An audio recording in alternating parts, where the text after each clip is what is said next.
Dans cette vidéo, je vais vous présenter ce qu'est un état de l'art ou revue de la littérature.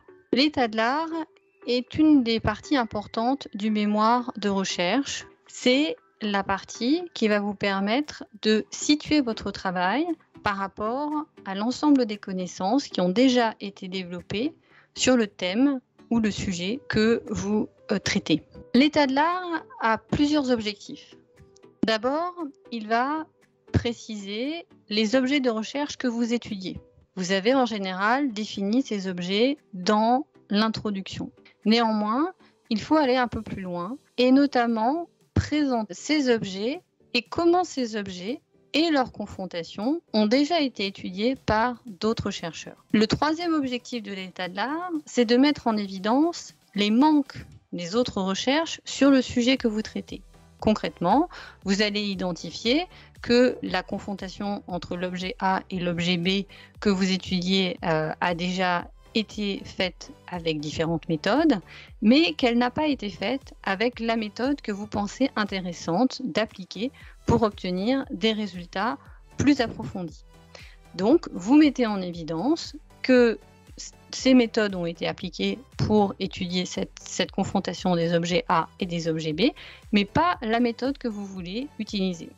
Et là, vous mettez en évidence un manque, et il y a donc une pertinence à étudier le sujet. En fait, c'est là où vous rejoignez le quatrième objectif de l'état de l'art, qui vous permet d'expliquer comment vous allez combler ce manque, et comment vous vous situez.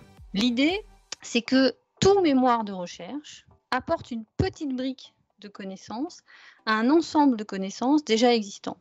Et votre travail, même si c'est une toute petite brique, va être extrêmement important pour faire avancer la construction de cette maison qui est la maison de la connaissance. Je vais reprendre un peu plus précisément cette métaphore de la maison.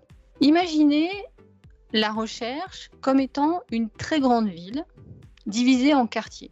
Chaque quartier va représenter un domaine disciplinaire. Vous allez avoir le quartier de la science physique, le quartier de la biotechnologie, le quartier du génie mécanique, et puis vous allez avoir un quartier qui est celui du management, de la recherche en management. Au sein de ce quartier en management, il va y avoir une maison qui va être la maison du système d'information pour le management, c'est-à-dire un champ disciplinaire qui fait partie de la grande discipline des sciences du management.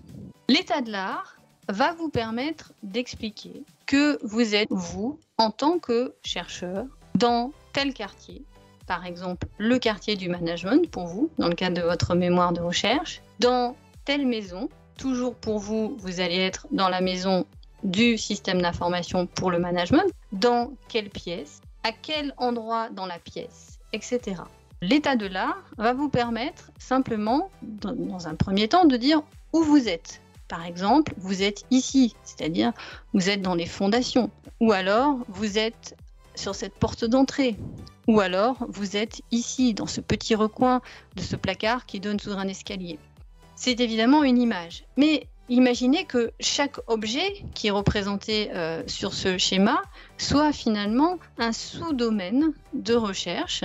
Eh bien, votre état de l'art va vous dire que en étudiant la confrontation de l'objet A avec l'objet B, en fait, vous êtes à cet étage, dans cet endroit, dans cette pièce. Voyez votre recherche, encore une fois, comme une brique que vous apportez à l'édifice. Et il faut alors expliquer où vous posez votre petite brique dans l'ensemble de la grande maison du management des systèmes d'information et pourquoi c'est important d'apporter cette brique à cet endroit. Si vous faites le choix d'apporter une brique au niveau de cette petite bibliothèque qui est posée sous l'escalier, il faut expliquer pourquoi c'est important que votre recherche consolide cette petite bibliothèque. Peut-être qu'il est important de consolider cette petite bibliothèque parce que dans cette bibliothèque vont se trouver l'ensemble des documents qui assure la maison, c'est-à-dire qu'en cas d'incendie pour la maison, on aura ici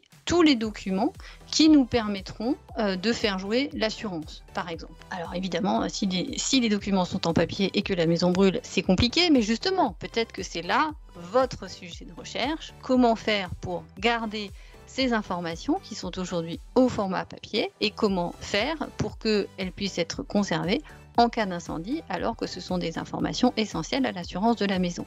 Vous voyez, c'est comme ça que progressivement se construit le questionnement. Si je prends l'exemple que j'ai pris précédemment pour vous présenter la construction de la problématique. Donc j'ai deux objets qui vont fonder ma problématique, un objet A qui est le ballon, un objet B qui est le lancer. Sur le ballon, j'ai choisi d'étudier le ballon de rugby. Je vais faire un état de l'art et je me rends compte que le ballon de rugby, dans le lancer de ballon de rugby, a été étudié en le regardant par au-dessus, par en dessous, quand il était chaud, quand il était froid. Pour l'objet B et le lancer par automate, je me rends compte que le lancer automatique a déjà été étudié en le regardant de face, en jouant avec, en dansant avec, etc. C'est-à-dire qu'en fait, je me rends compte que mon sujet qui vise à associer le ballon de rugby et le lancer automatique a déjà été beaucoup étudié. Donc, je me rends compte que je fais partie de l'étage, on va dire un étage qui est l'étage du lancer de ballon. Dans cet étage, je me rends compte qu'il y a déjà beaucoup de travaux. Donc il faut que j'arrive à